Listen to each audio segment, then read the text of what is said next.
Bismillahirrahmanirrahim. Assalamualaikum warahmatullahi wabarakatuh. Waalaikumsalam warahmatullahi wabarakatuh. Selamat siang Bapak Ibu semua. Siang. Oke, hari ini Ibu akan mensosialisasikan tentang visi misi sekolah yang kita tercinta ini. Visi dan misi SMPN 7 Cimas 1 Atap. Ya. Kemudian, ini berawal dari latar belakangnya aset atau yang Ibu sebut sebagai kekuatan kita berawalnya. Yang pertama, kita sudah memiliki kepala sekolah yang definitif. Yang kemudian kita memiliki guru-guru yang kompeten pada bidangnya. Yang ketiga, kita memiliki tenaga pendidik yang mengurus ada beberapa administrasi sekolah. Kemudian kita memiliki murid, walaupun jumlahnya cukup, namun dapat kita berdayakan murid-murid ini. Kemudian kita memiliki komite yang suportif dan mampu untuk berkolaborasi. Dan kita memiliki warga masyarakat yang mendukung dan menyoroti sekolah kita perkembangannya dari waktu ke waktu. Selanjutnya kita memiliki stakeholder yang ada di Cimas ini, mulai dari kepala desa, RT, RW, bahkan sampai dinas pendidikan. Kita memiliki hubungan yang baik dengan mereka. Nah, ini adalah kekuatan kita untuk bisa mengembangkan sekolah ini menjadi lebih baik, lebih maju dari waktu ke waktu, dan diharapkan dapat membuat transformasi perubahan dalam pendidikan. Selanjutnya, apa Nana? Tentunya tidak mungkin kan ada kekuatan tanpa kelemahan, dan kita memiliki kelemahan. Kelemahannya yaitu kekurangan diri masing-masing. Dari kekuatan yang kita miliki tadi dari beberapa pihak dan sebagainya, itu ada kekurangan diri masing-masing. Ada pada saya, ada Bapak Ibu, ada pada murid-murid kita, semuanya memiliki kekurangan. Jadi kekurangannya, di sana kekuatan kita berada, di situ pula kelemahan kita adanya. Nah, yang bisa mengukur siapa? Diri kita masing-masing. Sejauh mana kelemahan itu. Dan ini bisa ditutupin semua atau bisa ditanggulangin gitu jika yang selanjutnya adanya strateginya. Kita menerapkan strategi. Dan strateginya yang pertama adalah kolaborasi. Senantiasa kolaborasi, baik antar guru, antar kepala sekolah, antar stakeholder. Kita selalu meningkatkan hal kolaborasi, baik di dalam sekolah maupun luar sekolah. Kemudian refleksi. Refleksi itu apa? Refleksi adalah meninjau diri kembali yang sudah berjalan, yang sudah tercapai, yang belum tercapai. Nah, ini kita senantiasa berefleksi. Kita saat ini posisinya ada di mana, yang sudah kita canangkan seperti apa, yang akan kita lakukan apa, yang sudah tercapai apa sebabnya, semuanya. Nah, refleksi baik oleh diri sendiri maupun refleksi secara berkelompok sebagai sebuah instansi. Selanjutnya, evaluasi. Refleksi juga bisa menjadi sarana evaluasi bagi kita untuk program-program yang belum terlaksana. Strategi itu. Nah, dari kekuatan, kelemahan, kemudian strategi yang akan dilakukan, tentunya akan membuat harapan.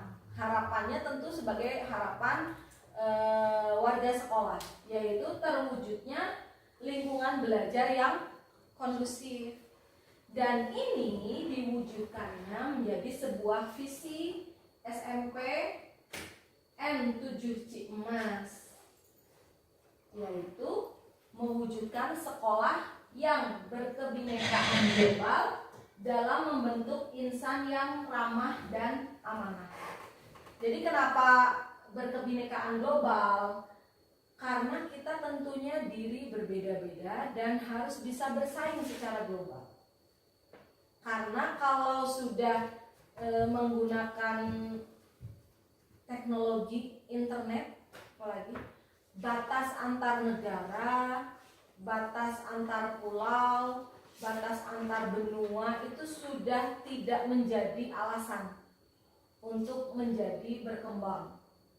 Jadi makanya wawasannya berkebinekaannya bukan lagi antar Indonesia provinsi di Indonesia atau daerah di Indonesia, tapi sudah mengglobal.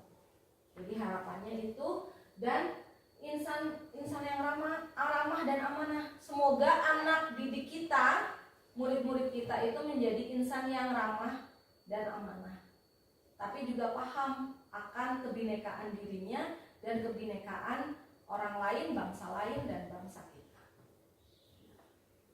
Dan ini menjadi moto juangnya berkaitan dengan akronim dari visi itu. Moto juangnya itu Necis 17 bergembira, negeri Ciemas 1 atap 7 bergembira, berkebinekaan global dalam membentuk insan yang ramah dan amanah.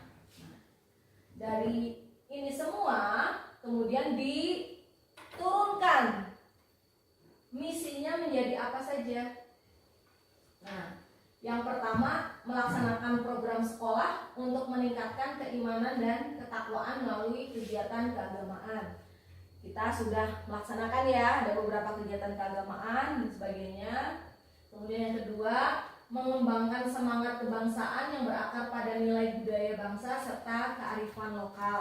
Nah, ini kita juga sudah mengikuti kearifan lokal yang ada di sini. Setiap kegiatan misalkan hari nelayan, kemudian adanya kurikulum khusus geopark gitu. Kemudian membina peserta didik untuk mampu berprestasi baik di bidang akademik maupun non akademik. Ini sedikit banyak telah kita upayakan gitu. Dari pembenahan pembelajaran, kemudian kondusivitas kegiatan pembelajaran yang ada di sekolah. Nah, ini diupayakan dapat meningkatkan prestasi murid dari baik di bidang akademik maupun non akademik nantinya. Yang keempat, menerapkan program sekolah di bidang ilmu pengetahuan agar peserta didik mampu mengembangkan kreativitas dan keterampilan sesuai minat dan bakatnya. Nah, kita juga harus paham, ini yang mungkin belum tergali ya, karena kita nggak ada guru BK kan. Nah, jadi nanti ini paling digalinya melalui wali kelas. Jadi penelusuran minat dan bakat dari siswa di setiap kelas, ini bakatnya apa, ini minatnya apa, nanti bisa dikembangkan. Jadi kan ada anak yang senang akademik, ada yang senang non akademik, ada yang sukanya nyanyi, mungkin ada yang sukanya drama dan sebagainya. Nah, itu nanti akan kita kembangkan. Yang kelima, ini yang paling penting, karena tujuan dari pendidikan adalah membuat insan yang mandiri, menanamkan kemandirian peserta didik melalui kegiatan pembiasaan gotong royong dan kewirausahaan secara berkesinambungan. Nah, ini yang belum ya, poin 4 dan 5 belum tergali secara nyata dalam. Nanti kita ketika menggunakan kurikulum Merdeka secara penuh di tahun ajaran depan, poin keempat dan poin 5 itu akan tergali secara lebih nyata. Poin keempat itu bisa selain dengan penelusuran minat bakat melalui wali kelas masing-masing, juga melalui penerapan pembelajaran berdiferensiasi. Nah, ini bisa. Kemudian yang kelima, menanamkan kemandirian, ini melalui P5 ya. Jadi nanti terlihat project dari masing-masing siswa, nanti terlihat kemandirian dan gotong royongnya. Nah, gotong royong, kewirausahaan dan sebagainya. Nah, fokus dari semua kegiatan yang dilakukan, dari visi, misi, kemudian ada moto juangnya. Fokusnya itu yang diharapkan, yang pertama, kita akan menciptakan lingkungan yang aman dan nyaman. Jadi yang ada di SMP 7 itu, baik gurunya maupun muridnya, bahkan komite dan warga masyarakat itu merasa aman di sini, sekolah di sini, berada di sini dan nyaman. Yang kedua itu suasananya gembira, karena tadi moto juangnya itu bergembira ya. Jadi harus ada suasana yang gembira, ceria. Nah, gembira dan ceria akan menimbulkan kreativitas. Terus yang ketiga itu semarak dengan berbagai kegiatan, baik kegiatan pembelajaran, akademik maupun non akademik. Jadi kayak rame gitulah di sekolah tuh. Yang keempat, hubungan sosial yang harmonis yang diharapkan itu baik antar guru, antar warga masyarakat, dan antar murid itu harmonis, tidak ada pembulian gitu kan. Nah ini yang diharapkan. Dan yang terakhir, penuh profesionalisme, karena kita ada di koridor pendidikan dan kita bekerja, maka moto bekerja kita adalah kita harus junjung rasa profesionalisme, karena ini yang membedakan. Nah, Bapak Ibu, profesionalisme itu bukan hanya sekedar diupahin oleh tunjangan sertifikasi ya, tapi itu adalah melekat kepada tanggung jawab moral kita. Kita di sini sebagai siapa? Jadi guru. Nah, itu melekat. Profesionalisme itu melekat pada profesi kita. Nah, mungkin itu saja sosialisasi yang Ibu lakukan. Semoga Bapak Ibu juga mampu memahaminya dan bisa menyebarkan ini kepada murid-murid kita. Dan nanti ini akan disosialisasikan kepada orang tua murid ketika silaturahmi awal tahun ajaran. Nah, jadi nanti selain kemudian nanti untuk panitia MUPD gitu ya, diselipkannya ada musyawarah atau pengambilan keputusan bersama tentang aturan-aturan sekolah. Jadi kita mengambil komitmen.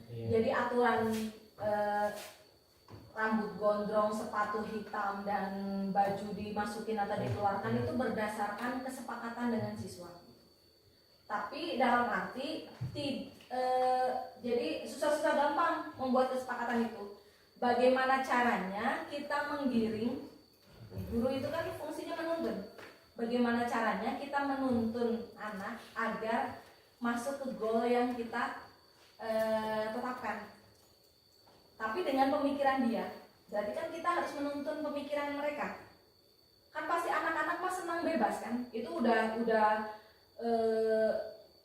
bawaan lahir kita, bahwa kita itu senang kebebasan atau hak merdeka. Itu pengen melakukan apapun itu udah hak asasinya gitu. Hak asasi kita begitu lahir itu kepingin merdeka, tidak bebas dari tuntutan, bebas dari tekanan orang lain. Itu adalah, makanya itu ruh dari merdeka belajar. Nah, fungsi guru di mana? Fungsi guru itu dalam menuntun si hak merdeka ini. Kalau merdeka ini dibiarkan tanpa aturan, maka akan bergesekan dengan kemerdekaan orang lain juga. Nah, agar tidak bergesekan dengan kemerdekaan orang lain juga, maka perlu dituntun, perlu adanya aturan. Nah, aturan ini kalau langsung ditulis aturannya 1 sampai 10, harus rambut pendek, harus ini, harus itu di dalam diri yang merdeka itu, di dalam hak asasi manusia itu akan ada pemberontakan. Maka ini harus digiring, dituntun agar masuk ke logika mereka dan hati mereka menentukan keinginannya. Oh, yang benar tuh harus berpenampilan seperti ini. Nah, itu kesulitannya. Tantangan ini nanti Pak Nana bisa untuk menggiring, membuat kesepakatan bersama tentang aturan sekolah gitu. Jadi yang ada bukan peraturan sekolah tapi kesepakatan sekolah. Dan kesepakatan itu bukan hanya tentang murid, tapi tentang guru. Dan kesepakatan ada sebuah konsekuensi. Misalkan udah sepakat masuk jam 8, baik guru maupun murid ada yang telat, kepala sekolah ada yang telat. Nah, kesepakatannya apa? Gitu. Nah, hukuman, jangan dianggap sebagai hukuman, tetapi sebagai konsekuensi. Konsekuensinya yang mendidik, menggembirakan, dan mencerahkan. Nah, itu. Jadi sekian dari Ibu. Ada pertanyaan?